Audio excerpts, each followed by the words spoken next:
غزوہ ہند کے بارے میں نیوز چینلوں پر الٹی سیدھی باتیں بتا کر عام لوگوں کے دل میں ڈر پیدا کرنے کی کوشش کی گئی اور کافی سارے لوگ اس سے متاثر بھی ہوئے، لیکن دوستو اس کی حقیقت کچھ اور ہے۔ آج ہم دیکھیں گے کہ مفتی یاسر ندیم الواجدی صاحب نے اس کو کس طرح سے ایکسپلین کیا ہے اور غزوہ ہند کے حقیقی معنی کیا ہے، کیا یہ آگے ہونے والی ہے یا یہ پہلے ہی ماضی میں ہو چکی ہے۔ ہندو ہو یا مسلمان، سبھی دوستوں کو اس ٹاپک کے بارے میں جانکاری ہونا بہت ہی زیادہ ضروری ہے، تو ویڈیو کو پورا کا پورا اینڈ تک ضرور دیکھنا۔ تو چلیے بنا کسی دیری کے جلدی سے ویڈیو کو سٹارٹ کرتے ہیں۔ ہمارا بھارت جو ہے وہ دار الحرب ہے، اسے وہ دار الاسلام بنانا چاہتے ہیں، غزوہ ہند کرنا چاہتے ہیں، اسے دار الاسلام بنانا ان کا لکشیہ ہے۔ یہ دار الحرب ہے، یدھ کی بھومی ہے ان کے لیے، جہاں جہاد ہونا ہے، وہ جہاد کی تیاری۔ محمد ایک بہت بڑی بات کہہ کر گیا، محمد کہہ رہا ہے، محمد یہ اپنے مومنوں کو بتا کے گیا ہے کہ جہاد اگر دھرتی پہ نہیں ہو رہا، زمین پہ جہاد نہیں ہو رہا، تو جہاد مومن کے دماغ میں ہونا چاہیے۔ مطلب جب لڑ نہیں رہا ہے مسلمان تو وہ لڑائی کی تیاری میں ہے، یہ سب سے بڑی بات ہے۔ 24 گھنٹے وہ لڑائی کے بارے میں سوچتا، کیونکہ لڑائی سے ہی اسے سب کچھ ملنا ہے۔ تو گرودیو جہاد سے ہی اسلام ہے یا اسلام سے جہاد؟ اسلام سے جہاد ہے اور جہاد سے اسلام ہے، دونوں ایک دوسرے کے سمانارتھک ہے۔ اگر جہاد نہیں تو اسلام کہاں، اور اسلام نہیں ہے تو پھر جہاد کیوں ہوگا؟ یہ دونوں الگ نہیں کر سکتے آپ، اسلام کو جہاد سے الگ نہیں کیا جا سکتا۔ اسلام نہیں ہے تو جہاد کیوں ہوگا، اور جہاد نہیں ہے تو اسلام کہاں ٹھہرے گا؟ دیکھیے یہ محمد کے سمے سے ہی ہو گیا تھا، انہوں نے اپنے لوگوں کو بھی نہیں بخشا۔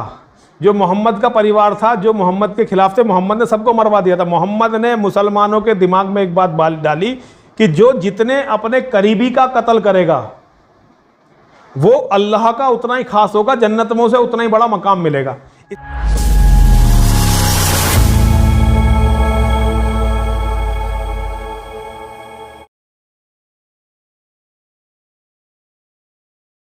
جی، تو اگر میں یہ کہوں، آپ سے پوچھوں، اور بڑا میرا سیدھا سوال ہوگا کہ کیا اس قسم کی کوئی رسول اللہ صلی اللہ علیہ وسلم کی حدیث ہے جس میں کہ مسلمانوں کو یہ پیغام دیا گیا ہے کہ آپ ہندوؤں کے خلاف جو ہیں غزوہ ہند کریں؟ جی ہاں، میں تھوڑا سا اس حدیث کے اوپر بات کرنے سے پہلے بیک گراؤنڈ ضرور بتانا چاہوں گا کہ جتنے بھی ابراہمک ریلیجن ہیں، اور 3 ابراہمک ریلیجن ہیں، جس میں عیسائیت ہے، یہودیت ہے اور پھر اسلام ہے، تینوں کے یہاں پروفیسیز ملتی ہیں، اور اس کو یہ ایک ریلیجس برانچ ہے جس کو ہم ایسکیتھولوجی کہتے ہیں۔ ایسکیتھولوجی کا مطلب یہ ہوتا ہے کہ بھئی دنیا جب ختم ہوگی تو اس میں کیا کیا علامتیں پائی جائیں گی، کس طرح بڑی بڑی جنگیں ہوں گی، اور آخرکار قیامت آ جائے گی، قیامت کے بعد کیا ہوگا۔ یہ پوری جو برانچ ہے اس کو ایسکیتھولوجی کہا جاتا ہے، اور تینوں مذہبوں میں پروفیسیز موجود ہیں، اولڈ ٹیسٹمنٹ میں ہیں، نیو ٹیسٹمنٹ میں ہیں، قرآن میں بھی کچھ علامتیں ہیں، اور اسی طریقے سے حدیث کے اندر بہت تفصیل کے ساتھ بہت سی باتیں ذکر کی گئی ہیں۔ لیکن پروفیسیز کا مطلب یہ نہیں ہوتا کہ مثلا آپ صلی اللہ علیہ وسلم نے کوئی بات کہی تو وہ ہمیشہ مسلمانوں ہی کے مفاد میں ہوگی۔ میں ایک مثال دیتا ہوں، ایک حدیث ہے ویل للعرب من شر قد اقترب۔ اس حدیث کا مطلب یہ ہے کہ عربوں کے لیے ہلاکت کا وقت قریب آ گیا ہے۔ اب عربوں سے مراد یہاں مسلمان ہی ہیں، تو مسلمانوں کی ہلاکت کی پیشن گوئی نبی کریم صلی اللہ علیہ وسلم نے اس حدیث کے اندر کی ہے۔ اب یہ کوئی کہنے لگے کہ بھئی یہ کیسی نبی کریم صلی اللہ علیہ وسلم اپنی ہی امت کے کچھ لوگوں کی ہلاکت کی پیشن گوئی کر رہے ہیں، وہ اس لیے کہ ایسکیتھولوجی کا مطلب یہ نہیں ہوتا کہ اپنے لوگوں کو کسی کام کے لیے تیار کیا جائے کہ بھئی تم حملہ کر دینا یا حملے کا دفاع کر لینا، بلکہ ایک چیز ہونے والی ہے اس کو بیان کرنا مقصد ہوتا ہے۔ یا اسی طریقے سے ایک اور حدیث آئی ہے، اس میں تو کعبے کے ڈیمولیشن کا ذکر ہے کہ آخر زمانے میں افریقہ کا ایک بادشاہ آئے گا، وہ کعبے کو ڈیمولش کر دے گا۔ تو اسی طریقے سے نبی کریم صلی اللہ علیہ وسلم کی ایک حدیث انڈیا کے تعلق سے ہے، اور یہ حدیث صحیح ہے۔ اس کے جو نیریٹرز ہیں وہ 2 ہیں، اور یہ بہت پوائنٹ کی بات ہے، اس لیے میں چاہوں گا کہ آپ بھی اور جو ناظرین ہیں وہ تھوڑا غور سے سنیں۔ دیکھیے نبی کریم صلی اللہ علیہ وسلم کے جو کمپینینز ہیں، جن کو ہم صحابہ کہتے ہیں، ان میں ایک صحابی ہیں، ان کا نام ہے ابو ہریرہ رضی اللہ عنہ۔ ان صحابی کی، ان کمپینین کی سب سے زیادہ نریشنز ہیں نبی کریم صلی اللہ علیہ وسلم سے، 5000 سے زائد ہیں۔ تو ایک تو حدیث ان کی ہے، اور ایک اور کمپینین ہے، ان کا نام ہے ثوبان، ایک نریشن ان کی ہے، ایک روایت اور حدیث ان کی ہے۔ تو سب سے پہلے میں ثوبان کی جو روایت ہے رضی اللہ عنہ کی، وہ میں آپ کو بیان کرنا چاہوں گا۔ تو ثوبان رضی اللہ عنہ یہ کہتے ہیں کہ نبی کریم صلی اللہ علیہ وسلم نے یہ فرمایا، اور یہ بالکل صحیح حدیث ہے، کہ میری امت کی 2 جماعتیں ایسی ہوں گی کہ جن کو اللہ تعالیٰ جہنم کی آگ سے آزاد کر دے گا۔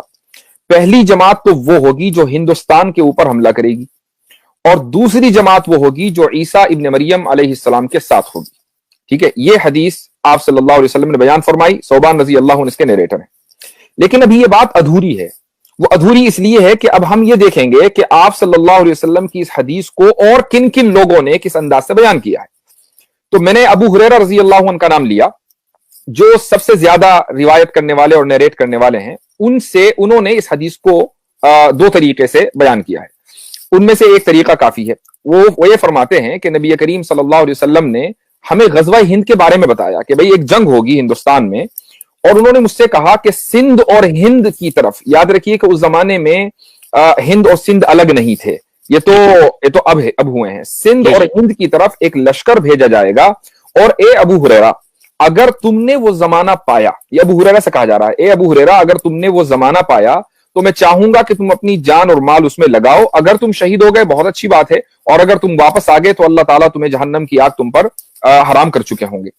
اس کا مطلب یہ ہوا کہ جس غزوہ ہند کی بات اس حدیث میں کہی جا رہی ہے وہ فرسٹ سینچری کے اندر آلریڈی ہو چکا ہے, اور اس کے اپنے اسباب ہیں کہ وہ غزوہ کیوں ہوا تھا. لیکن اس کا مطلب یہ نہیں ہے کہ قیامت تک یا ہمارے دور میں یا آگے چل کر آج سے 10 سال بعد, 20 سال بعد, 100 سال کے بعد کوئی بھی لڑائی ہوگی تو اس کو غزوہ ہند کہہ دیا جائے. اسلامک اسکالرشپ میں ایک بہت ہی مشہور نام ہے, ان کا یہ ہے, بہت مشہور مفسر ہے جنہوں نے قرآن کی تفسیر بھی کی ہے, ان کا نام ہے ابن کثیر. ابن کثیر ان احادیث کو روایت کرنے کے بعد یہ کہتے ہیں کہ یہ غزوہ ہند فرسٹ سینچری کے اندر ہو چکا ہے. فرسٹ سینچری اسلام کی جو فرسٹ سینچری آفٹر ہجرہ, تو یہ اس کے اندر ہو چکا. تو اب پاکستان کے کچھ لوگ اگر اس کو اپنے اوپر فٹ کرنے لگیں, یا ہندوستان کے کچھ لوگ اس سے خائف ہونے لگیں, ڈرنے لگیں کہ بھئی اس کا مطلب تو یہ ہوا کہ ہندوستان کے مسلمان خوب پلاننگ کر رہے ہیں, مدرسوں کے اندر خوب ٹریننگ دی جا رہی ہے, یہ بالکل غلط ہے. غزوہ ہند کیا ہے صاحب یہ بتائیں. غزوہ ہند ایک جنگ جو ہندوستان میں ہوگی. ٹھیک ہے, تھوڑا سا اس کو ڈیپلی سمجھائیں, کس قسم کی جنگ ہوگی, کیا مثال کے طور پر جس غزوہ ہند کی اس حدیث کے اندر بات ہو رہی ہے, اور میں نے ایک نام لیا ابن کثیر کا, انہوں نے جس جنگ کی طرف اشارہ کیا ہے وہ دراصل محمد بن قاسم کا حملہ ہے جو راجہ داہر کے دور میں ہوا ہے, اور اس کے پیچھے بھی ایک پورا بیک گراؤنڈ ہے. وہ بیک گراؤنڈ میں آپ کو مختصر بیان کرنا چاہوں گا, اور یہ بیک گراؤنڈ میں نے چچنامے سے لیا ہے. چچنامہ جو ہے وہ سندھ کی تاریخ کا سب سے معتبر, سب سے اوتھینٹک ذریعہ ہے. اس میں انہوں نے لکھا ہے کہ داہر کے دور میں عراق میں گورنر تھے, اور جو اسلامک کیلیفٹ کے اندر عراق آتا تھا, تو وہاں پر ایک گورنر تھے, ان کا نام تھا حجاج بن یوسف. حجاج بن یوسف کے سیکریٹری تھے, ان کا نام تھا سعید. ان کا مرڈر اور اساسینیشن ہو گیا. جس نے اساسینیشن کیا اس کا نام تھا محمد بن حارث اللافی. وہ اپنے ساتھیوں کے ساتھ, پورے اپنے قبیلے کے ساتھ وہاں سے بھاگ کر سندھ آ گیا راجہ داہر کے پاس. تو حجاج بن یوسف نے سب سے پہلے راجہ داہر کو یہ کہلوایا کہ ہمیں جو تمہارے پاس کرمنلز ہمارے یہاں کے آئے ہیں, جو دہشت گرد تمہارے یہاں آئے ہیں, جن دہشت گردوں کو تم نے پناہ دی ہے, وہ ہمیں واپس چاہیے. راجہ داہر کوئی اچھے کیریکٹر کا انسان نہیں تھا, یہ بھی پورے چچنامے کے اندر صاف لکھا ہوا ہے. تو اس نے اس ریکویسٹ کو جو حجاج بن یوسف کے پاس سے آئی تھی اس کو اگنور کر دیا, اور محمد بن حارث اللافی اور اس کے جو ساتھی تھے ان کو سرنڈر نہیں کیا. اس کے بعد گورنر نے اپنے دامان محمد بن قاسم کو باقاعدہ آرمی لے کر سندھ کے اوپر حملہ کرنے کے لیے بھیجا, تاکہ محمد بن حارث اللافی کو اس کے کیے کی سزا دی جا سکے. میں یہاں پر یہ کہنا چاہوں گا تمام لوگوں کو, اور میں نے اس سے پہلے بھی ایک ویڈیو کے اندر یہ بات کہی ہے, کہ اگر محمد بن قاسم کے حملے کا مقصد ہندوستان میں اسلام کو پھیلانا ہوتا تو پھر سندھ کے اوپر یہ بات آ کر نہ رکتی, بلکہ گجرات میں بھی آتے, گجرات سے آگے جہاں آج یو پی ہے, بہار ہے, وہاں تک چلتے رہتے. لیکن گورنر نے, حجاج بن یوسف نے, جب ان کی مہم پوری ہو گئی تو محمد بن قاسم کو واپس بلا لیا کہ آپ کا کام پورا ہو گیا, جن کرمنلز کو آپ کو سزا دینی تھی وہ ان کرمنلز کو سزا دے دی گئی, اب آپ واپس لوٹ جائیں. تو یہ دراصل وہ غزوہ ہے کہ جس کی نبی کریم صلی اللہ علیہ وسلم نے پیشن گوئی کی تھی. اور اس غزوے کو مطلب یہ کہ اگر آپ اس کا پورا بیک گراؤنڈ دیکھیں تو ظاہر ہے کہ یہ دہشت گردوں کو پکڑنے کے لیے غزوہ ہوا تھا. اور اس سے بہتر, اور اس سے آج کے دور میں بھی اگر آپ دیکھیں کہ امریکہ نے جن ملکوں کے اوپر حملہ کیا ہے, کیا یہی نیریٹو نہیں تھا؟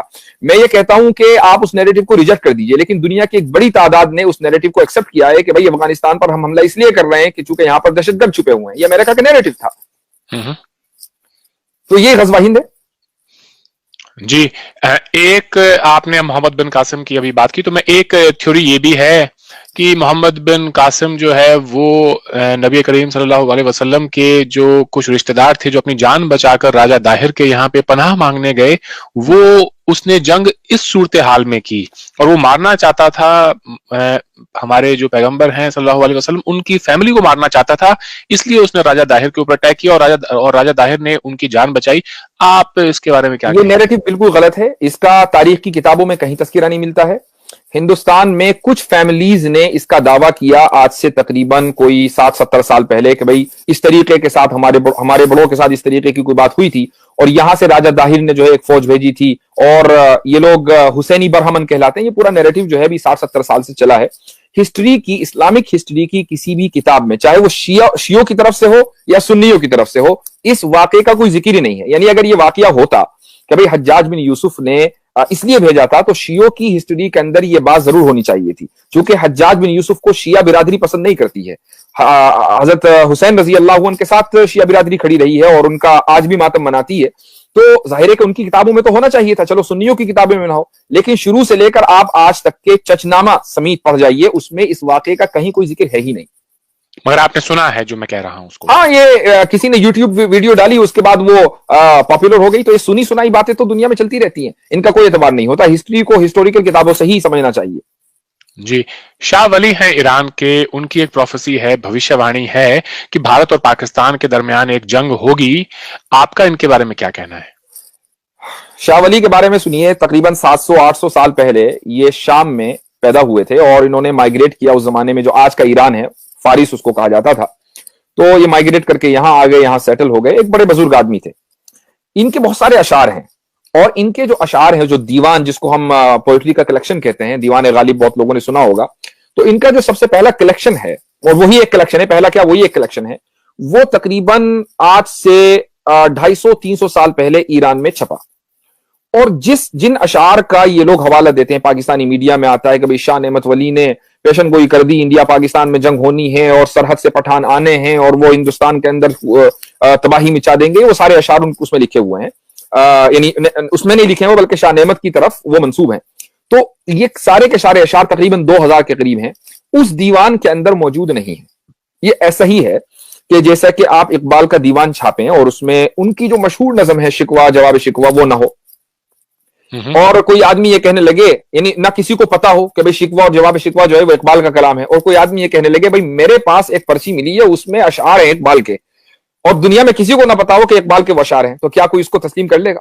بالکل ایسے ہی شاہ نعمت کی طرف، شاہ نعمت ولی کی طرف یہ اشعار منسوب کر دیے گئے۔ سب سے پہلے کچھ اشعار، ان 2000 میں سے کچھ اشعار جو ہیں وہ 1857 کے بعد لوگوں کے سامنے آئے، کسی نے ویسے ہی اشعار چھاپ دیے اور ان کی طرف منسوب کر دیا۔ اس میں تیمور کا نام تھا، بابر کے بارے میں ذکر تھا، اکبر کے بارے میں ذکر تھا، تو ظاہر ہے کہ ان لوگوں کا زمانہ گزر چکا تھا، تو ایسے اشعار فیبریکیٹ کرنے میں بڑی آسانی تھی لوگوں کو جو ان واقعات سے متعلق ہوں جو پہلے ہو چکے۔ اس کے بعد یہ اشعار چلتے رہے۔ 1947 جو کہ ایک انقلاب کا دور تھا، حالات بڑے خراب تھے، اس وقت بھی کچھ لوگوں نے موٹیویٹ کرنے کے لیے کچھ نئے اشعار شاہ ولی کی طرف منسوب کر کے شائع کیے، اور اس میں انگریزوں کے تذکرہ تھا کہ بھئی ان کی جو دور حکومت ہے وہ 100 سال تک رہے گا۔ اس کے بعد وہ اشعار چھپتے رہے۔ اس کے بعد تقریباً 1970s کے آس پاس پھر اور اشعار چھپے، اور اس کے اندر ہندوستان پاکستان کا جو کانفلکٹ ہے اس کا تذکرہ ہے۔ یہ جو میں آپ کو ساری بات بتا رہا ہوں، یہ کوئی میں اپنے گھر سے نہیں بتا رہا ہوں، بلکہ پاکستان میں ہی ایک میگزین 1976 میں، اس میگزین کا نام ہے محدث، اس میگزین کے اندر ایک صاحب نے پورا ایک آرٹیکل لکھا ہے تحقیقی، جس میں اس بات کو ثابت کیا ہے کہ جو 2000 اشعار ہیں یہ فیبریکیٹڈ ہیں، ان کی کوئی حیثیت نہیں ہے، کوئی ان کی حقیقت نہیں ہے، اور اگر یہ شاہ نعمت ولی کے اشعار ہوتے تو ان کے دیوان میں ضرور ہوتے، چونکہ ان کے دیوان کو یہ اشعار ہی زندہ رکھ سکتے تھے، چونکہ ان اشعار کی بہت پولیٹیکل ویلیو ہے۔ تو اتنے اہم اشعار وہ اپنی کتاب میں نہ رکھ کر وہ کہیں چھوڑ کے چلے جائیں، اور اس کے بعد وہ 1857 میں ڈسکور ہوں لوگوں کو، اور وہ بھی انڈیا میں ڈسکور ہوں، ایران میں ڈسکور نہ ہو، تو یہ عجیب بات ہے۔